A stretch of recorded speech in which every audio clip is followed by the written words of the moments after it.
For today's video, I'll be discussing something a bit more principled. And so, what you'll get out of the end of this video is an answer, a possible answer to the question, what exactly can we do to exact change in Nigeria? Or rather, one of the more painful parts of exacting change here in Nigeria. Let's dive into it. So a couple of days I was going somewhere and I can't remember where for the life of me. I saw a man on a or rather with a bus. He was driving one of these buses that they put in goods to do way bill. You know these buses they take out the chairs, they take out a lot of things from the inside of the bus so they can fit in more goods. And so this man had things in the front, back, side, on top of it. And it was so filled up with goods that it nearly toppled over.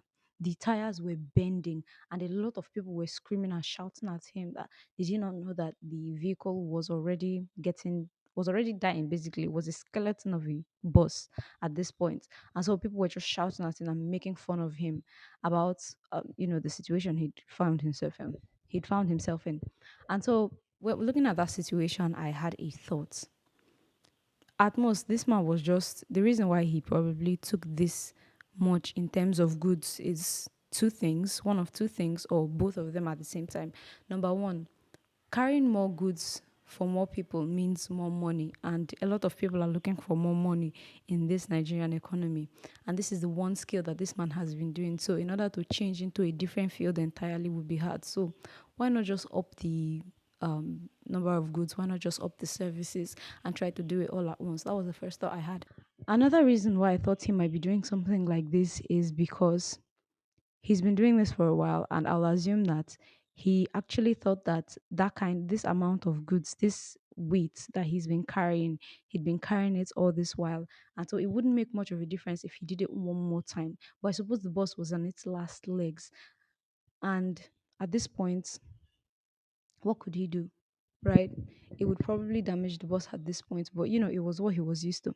And so seeing this scene, it kind of made me think about what the right situation would be. Say we were in a developed country, what would the situation be? There would be federal road safety on the road. They would drop his bus so fast because that was a risk. It's a vehicular risk to people on the road. Because imagine if that vehicle actually, let's say he was driving on a highway or something, and then it actually fell over like it was threatening to do. It would probably cause a couple of accidents, and so they would definitely have to take him off the road. So he would not be on the road in the first place. So that would mean that he would have to get his bus in order. It would mean that he would have to reduce the amount of services he was carrying and then increase the charges for those goods that he was carrying in order to be able to cover for the costs of each journey. Mind you, things are going all the way up these days, so it's not just fuel, it's also car parts that are becoming very, very expensive. That entire process would have cost a lot of money for him in an ideal situation.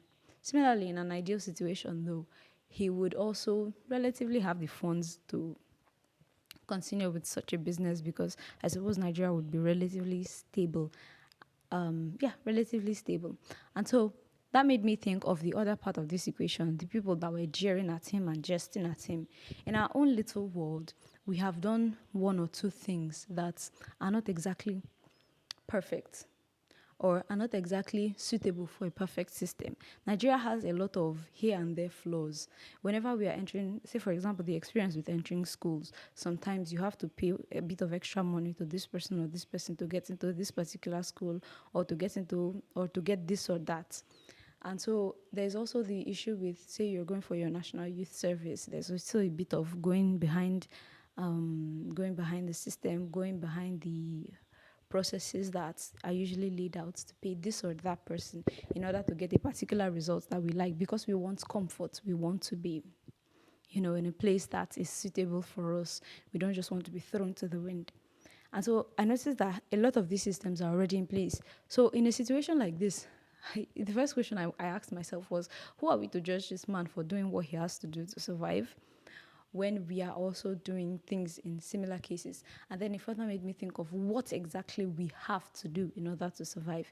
We'd have to give up a lot of these creature comforts, give up the paying money to go to whatever state you want to go to, give up the paying doctors for fake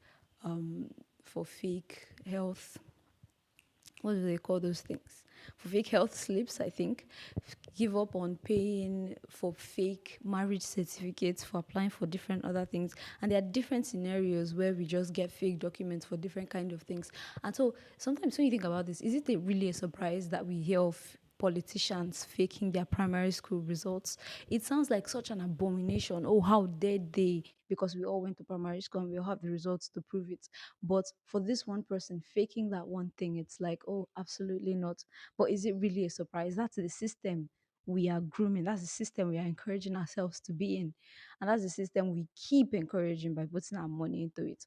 And so it made me think of how much uncomfortable ness rather how uncomfortable we'd have to get in order to be able to breed actual change, positive change in Nigeria. Say for example, the mama puts we have on the road, they would close them if we wanted better streets and safer food, cleaner streets rather. The woman that sells akara every morning by the streets, I don't think she'd be doing that. It's too close to the road, an accident could happen. I feel like there'll be a lot of laws guiding that and making sure that it didn't happen. And then there are a lot of similar situations where we'd have to give up these tiny creature comforts. And so I asked myself, when you think about the regular Nigerians that are complaining about how Nigeria is too expensive, Nigerian politicians are too corrupt, and we have all these different problems going on. I think of all the little ways in which we skirt the actual process, we skirt legality, we move around these things in order to get what we actually want. And so, tiny changes like this, I feel like we have to make from the grassroots. We have to tackle these things from where they start. Let's say 17-year-old that is planning on becoming a civil servant, right? Let's say they want to become a civil engineer and work under the Ministry of Works. They would start from a process of connections. My brother knows this person, my father knows that person, in order to get to where they were. And then they would get groomed within that system and they would keep operating within that system. As the years go by, decades go by, they would eventually become someone who has been so groomed by the system that they are now themselves what we would term corrupt. They would do like this in order to make money because that's what everybody else is doing there, and that is who they surround themselves with. So who or what is their moral compass? What exactly is there to draw them back to order? And so the note I'll leave for the end of this video is this: try to do one uncomfortable thing for the right reason today. So if it's just running before the road, running out into the road right before the car comes, don't do that. Relax, stay back. If it's paying off somebody in order to get something faster, try to endure the discomfort of actually waiting your turn instead of bribing somebody. I mean, and I'm not saying you should take your chances with the police. I am absolutely not saying that. But try to do one thing that you recognize this is how things should be done. And so I will step back, I will wait, and I will do things the right way. Think about going through that process. When you discover how much discomfort it actually goes through, I would like you to reflect on that as what it actually takes in order to be the better Nigeria that we want. That's it for this video. I'll see you on the next one.